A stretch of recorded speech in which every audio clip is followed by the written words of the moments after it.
আসসালামু আলাইকুম। আপনারা যারা আমার ক্যালিগ্রাফি কোর্সগুলো ভালো করে করছেন, আপনাদেরকে বলি, ইতিপূর্বে আপনারা দুটি হরফ কীভাবে একসাথে মডেল করতে হয় বা হরফগুলো শিখেছেন। এখন আমি আপনাদেরকে অতি সংক্ষেপে শিখিয়ে দেবো কীভাবে আপনারা এই শব্দগুলো ডিজাইন করবেন। যেমন ধরেন শব্দগুলোকে শব্দ বলা যায়,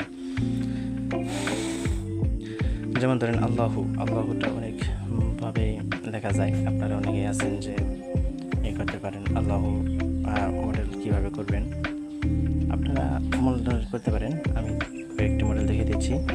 প্রথমে আমরা আলিফটা ঠিক মতো লিখে নেব।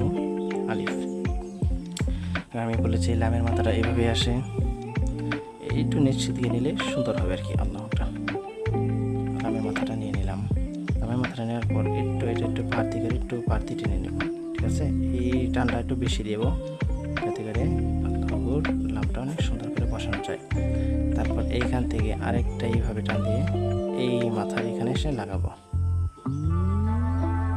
বুঝতে পারছেন? এইভাবে এসে লাগানোর পর আমরা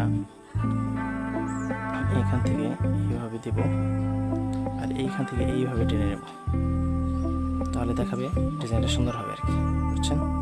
এইভাবে দিলে ডিজাইনটা অনেক সুন্দর হয়ে ফিটিং খাবে। তারপর হাঁটা আমরা এইখান থেকে এইভাবেও দিতে পারি, বাট এইভাবে না দিয়ে কেউ যদি এইভাবে দিয়ে গোল করে এইভাবে আনে তাও হতে হয়। আবার অনেকেই আছে এই দুই মডেল না করে আর অনেক মডেল করে। যেমন দেখাচ্ছি, এটা মুছে নিচ্ছি। এটা মুছে নিলাম। এখন হাঁটা আরও মডেল দেওয়া যায়। আমি হাঁটা আরেকটা মডেলে দেখিয়ে দিচ্ছি। এই মডেলও হাঁটা দেওয়া যায়, মানে আপনাদের মন মতো ডিজাইনের হাঁটা দিতে পারেন। এই ডিজাইনের হাঁটা দিলে এইখান থেকে আরেকটা এইভাবে একটা চিহ্ন দিয়ে দেবেন যাতে অনেক সুন্দর লাগে। বুঝতে পারছেন?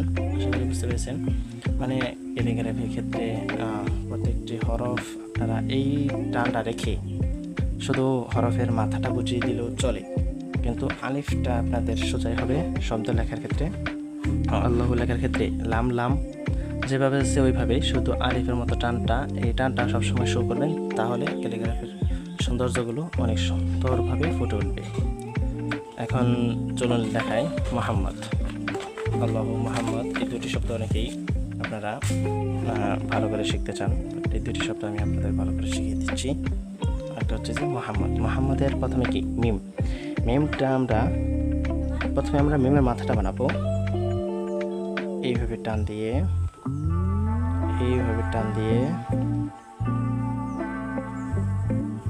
এই তো আমরা প্রথমে কি করলাম, মিমের মাথাটা বানালাম। যেহেতু আমরা ক্যালিগ্রাফি ক্ষেত্রে যে কোনো মন মতো ডিজাইন করতে পারি, তাই আমাদের সম্পূর্ণটা নেওয়ার কোনো প্রয়োজন নেই। আমরা আমাদের মতো ছোটোখাটো করে মন মতো ডিজাইনগুলো নিতে পারি, কিন্তু হরফের মাথাগুলো যেন ভালো করে বোঝা যায় সেটার জন্য আমাদের খেয়াল রাখতে হবে। এই দিকে হাঁটা, এটা কি হায়ের মাথা তো আমরা আগেও শিখেছি। হাঁটা কীভাবে শিখতে হয়, হাঁটা আমরা কীভাবে দেখছি, যেখানে আমি ছোটো করে দেখিয়ে দিচ্ছি। হাঁটা আমরা এইভাবে শিখেছি। এখন এই হায়ের মাথাটা, এই যে হায়ের মাথাটা আছে, এই মাথাটা আমরা এখানে টেনে নিলাম মোহাম্মদের ঠিক আছে। এখন মিমটা লিখব। যেহেতু হাঁটা এইভাবে হয়, তাহলে আমরা হায়ের এইখান থেকে যেহেতু আগে টানতাম, এইভাবে টান দিয়ে এখানে আমরা মিমটা দিব।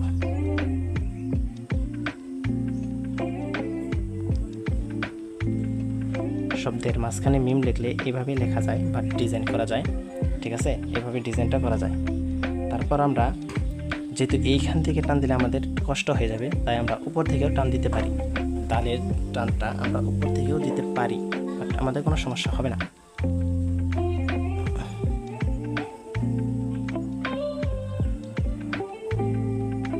আমরা মিমের মাথাটা এইভাবে গোল বানিয়ে দেবো এখানে। বুঝতে পারছেন? আর এই যে এই তালটা টানলাম, এটা কি তালের আলিফ। তাল লিখতে প্রথমে যে আমরা আলিফের মতো টানটা দিই, এটা হচ্ছে সেটা। আর তালটা কোথায় থেকে দেব, যেহেতু হায়ের মাথা এখানে শেষ হয়েছে আর আমাদের তালের মাথাটাও একসাথে এসেছে এখান থেকে, তাই আমরা তালের মাথাটা ঠিক একটু নিচ থেকে দিয়ে দেব। এই তো হয়ে গেছে আমাদের মোহাম্মদ। বুঝতে পেরেছেন?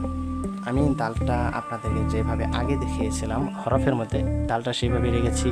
মিমটাকে অক্ষরের মাঝখানে ডিজাইন করে নিয়েছি, হাটার হাইয়ের মাথাটা নিয়েছি, মিমের মাথা নিয়েছি।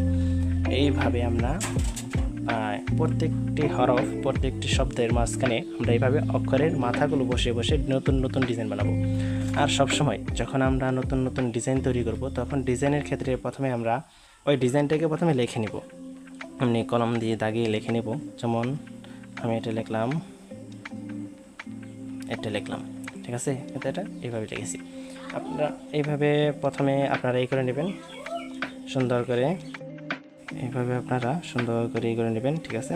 আগে লিখে নেবেন, লেখার পর এই লেখা অনুযায়ী আপনারা ডিজাইনগুলো শুরু করবেন। তাহলে আপনাদের লেখার ধরনটা অনেক সুন্দর হবে এবং আপনারা ডিজাইনগুলো সুন্দর করে করতে পারবেন। আর সবসময় ভাববেন অক্ষরটা কোন মডেলে দিলে সবচেয়ে বেশি সুন্দর হবে, কোন ডিজাইনে দিলে অনেক সুন্দর করে দেওয়া যাবে, বাট ডিজাইনটা অনেক কী হবে। আর ক্যালিগ্রাফির ক্ষেত্রে একটা কথা হচ্ছে, আপনারা যে কোনো বড় শব্দ লেখেন না কেন, নিচে থেকে লিখতে লিখতে উপরে যাবেন। প্রথমে শব্দটা নিচে হবে, তারপরে শব্দটা তার উপরে এইভাবে লিখতে লিখতে উপরে যাবেন।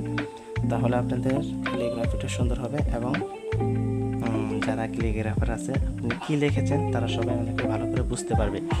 নিচে থেকে উপরে যাবেন, নিচে থেকে উপরে যাবেন, যে কোনো লেখায় লেখেন না কেন নিচে থেকে উপরে যাবেন, ঠিক আছে?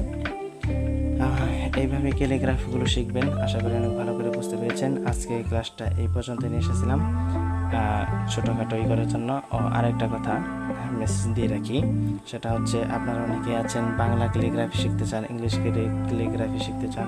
আমি সকল জন্য সব ক্যালিগ্রাফিগুলো নিয়ে আসবো আস্তে আস্তে। আপাতত এতটুকুই, আরবি ক্যালিগ্রাফিগুলো খুব ভালো করে শিখুন। ভালো করে শেখার পর আমি আপনাদের জন্য এই বাংলা ক্যালিগ্রাফি আর ইংলিশ আরবি ক্যালিগ্রাফি সব ক্যালিগ্রাফিগুলি আস্তে আস্তে নিয়ে আসবো। হ্যাঁ, সব ক্যালিগ্রাফিগুলো আমার এখান থেকে শিখতে পারবেন। শুধু কী করতে হবে, আমাকে ফলো করতে হবে এবং আমার প্রত্যেকটি ক্লাস স্টেপ বাই স্টেপ ভালো করে দেখতে হবে। তাহলে আপনারা অনেক ভালো করে শিখতে পারবেন, যে কোনো ক্যালিগ্রাফি শিখতে পারবেন। আমি এখানে অনেক শর্ট ভিডিওগুলো ছাড়ি যে লেখার, আপনারা ওইগুলো দেখতে পারেন। ওইগুলো দেখলে আমাদের অনেক ধারণা হবে এবং অনেক ভালো ভালো করে ডিজাইনগুলো তৈরি করতে পারবেন। এই জন্য আশা করি আপনারা সকলে বুঝতে পেরেছেন। আর ক্যালিগ্রাফি করার ক্ষেত্রে কী কী লাগবে সামগ্রী, এটা আমি আপনাদেরকে আগেও বলেছি, এখন বলছি এইগুলো লাগবে। আর আগামীতে আপনারা সকলেই পাশ, কলম, রং এগুলো কেনার চেষ্টা করবেন। এগুলো ঢাকা মোহাম্মদপুর অথবা ঢাকা সাভার অন্ত মার্কেট এখান থেকে পাওয়া যায়। আপনারা সংগ্রহ করতে পারেন বা অনলাইনে দারাজের মাধ্যমে কিনতে পারেন। অনলাইনে এটা পাওয়া যাবে, ঠিক আছে? আপনারা কিনে নিতে পারেন, সমস্যা নেই। পাশ কলমতে আর্টগুলো অনেক সুন্দর হয়, ওইগুলোতে আপনারা আর্ট করতে পারেন। আমি আপাতত আপনাদেরকে পেন্সিল দিয়ে শেখালাম, কারণ হচ্ছে আপনারা অনেকেই আছেন যে এটা হাতের কাছে, এটা প্রায় সব দোকানে পাওয়া যায়। এটাতে আপনারা আর্টগুলো অনেক সুন্দর করে করতে পারবেন। তাই এটার মাধ্যমেই আমি আপনাদের ক্যালিগ্রাফিগুলো শেখালাম। যাই হোক, আপনারা অনেক ভালো করে শিখবেন, মনোযোগ দিয়ে আমার ক্যালিগ্রাফিগুলো শিখবেন এবং প্রত্যেকটি ক্যালিগ্রাফির লিখবেন। এখন যারা আমার ভিডিওগুলো দেখেন, আমি আপনাদের উদ্দেশ্যে বলছি, যদি কারো কোনো সমস্যা থাকে ক্যালিগ্রাফির, যে আপনার আরও ভালো করে ডিজাইনগুলো, শব্দগুলো আরও ভালো করে দেখানো দরকার, তাহলে একটা করে কমেন্ট করবেন যে ভাই শব্দগুলো আরও ভালো করে দেখানো দরকার বা অনেক ভালো করে বড় করে দেখানোর দরকার, যাতে করে আমরা আরও ভালো করে বুঝতে পারি।